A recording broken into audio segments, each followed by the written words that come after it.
Vous savez que l'une des arnaques sémantiques les plus utilisées aujourd'hui, c'est l'utilisation très exagérée du terme imposition. Je vous donne un exemple concret.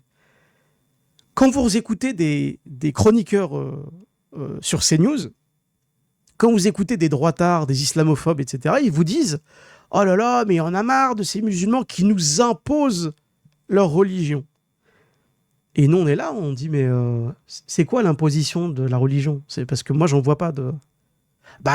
les boucheries halal. Bah ouais, les Français de confession musulmane, ils ont une religion, ce qui est protégé constitutionnellement. Ils ont droit d'avoir des boucheries, y compris des boucheries confessionnelles. À quel moment ils vous imposent ces boucheries? Ouais, mais le voile, les femmes, là, elles nous imposent leur voile, là, les trucs, c'est pas de chez nous, ça.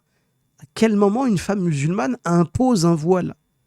Une femme musulmane, nos sœurs, qu'Allah les préserve, elle s'impose le voile. C'est-à-dire qu'une femme qui porte le hijab, le jilbab, c'est à elle qu'elle s'impose le voile. C'est un choix personnel. Moi, je n'ai jamais vu une sœur de toute ma vie prendre un jilbab, arrêter une femme dans la rue et lui dire « Ouais, si tu portes pas ce jilbab ou ce hijab, je vais te défoncer. » Ce qui serait de l'imposition. Moi, j'ai jamais vu des musulmans aller à la mairie, là, comme une autre communauté, et dire « Ouais, on va réquisitionner la salle de la mairie et on va fêter l'Aïd dedans. » Voilà. Parce que c'est comme ça, on vous l'impose. Jamais de la vie.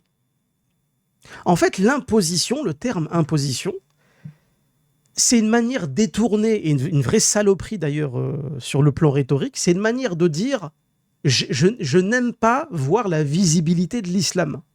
Mais au lieu de dire je n'aime pas voir des musulmans, ce qui serait potentiellement condamnable, parce que ce serait de la discrimination, voire du racisme, voire de l'islamophobie, eh bien, ils vont retourner comme ça le champ sémantique pour dire, en fait, non, on va pas le formuler comme ça, on va dire, ils nous imposent. Oh là là, ils nous imposent leur voile, là. En vrai, c'est, oh là là, encore un voile, j'ai pas envie de le voir, ce truc. Vous voyez ce que je veux dire? Donc, quand on nous dit les musulmans, ils nous imposent l'islam, ils nous imposent leurs règles, t'as Éric Zemmour qui nous dit que dans certains quartiers de France, on impose la charia. Il y a des gens dans ce pays qui pensent qu'imposer la charia, c'est porter un voile et que tu sois visible avec ça.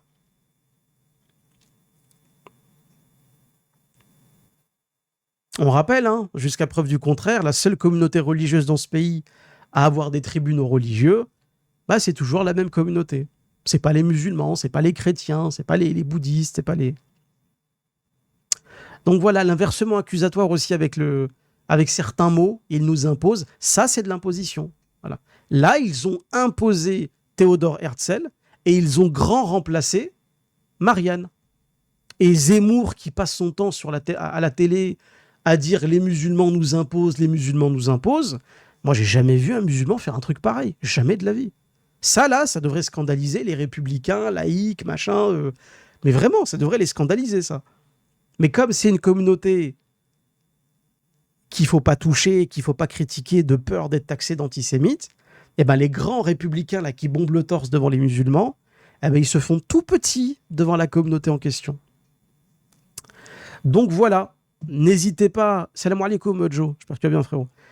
N'hésitez pas à partager l'information, à le montrer, à le dénoncer. Non pas parce que on aurait une dent contre le judaïsme, on s'en fout en fait.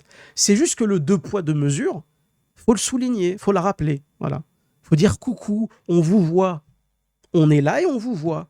Voilà. Et surtout, n'hésitez pas à taguer sur vos réseaux sociaux le maire du 16e, par exemple. De taguer Caroline Forest, qui prétend être une grande laïque, qui est vraiment dur sur la séparation entre les religions et la politique, parce qu'elle s'est permise de faire une vidéo il y a quelque temps pour expliquer ce que c'était que la laïcité, et apparemment, la laïcité serait mal comprise des musulmans en particulier. Faudra qu'elle nous explique ça. Elle est où la séparation de l'Église et de l'État? Quand l'État censé représenter Marianne, là, on le dégage et qu'on met le portrait d'une personnalité, Théodore Herzl, qui n'était pas spécialement religieux d'ailleurs, parce que d'après ses mémoires, Théodore Herzl, il disait que son projet, il était national. Le projet sioniste était un projet nationaliste, en fait. Mais quand même, le sionisme prend ses racines dans le Tanakh, dans l'eschatologie juive, etc. Donc là, il faudra nous expliquer, il faudra demander aux grands laïcs qui ouvrent leur grande gueule tous les jours, là, c'est quoi là? C'est quoi ça? Parce que moi, je veux bien qu'on... Laïcité, mais là, c'est quoi ça? Ah là, le buste de Marianne, il est où là? Ils sont où les symboles de la République dans la mairie du 16e? Il n'y en a plus. D'accord. Donc cette communauté peut se débarrasser de la République, cette communauté peut se torcher les fesses avec la loi de 1905. Par contre, les autres qui, soi-disant, imposeraient l'islam, on ne le voit jamais, en fait, cette imposition de l'islam. Là, l'imposition du sionisme, / judaïsme, ça oui.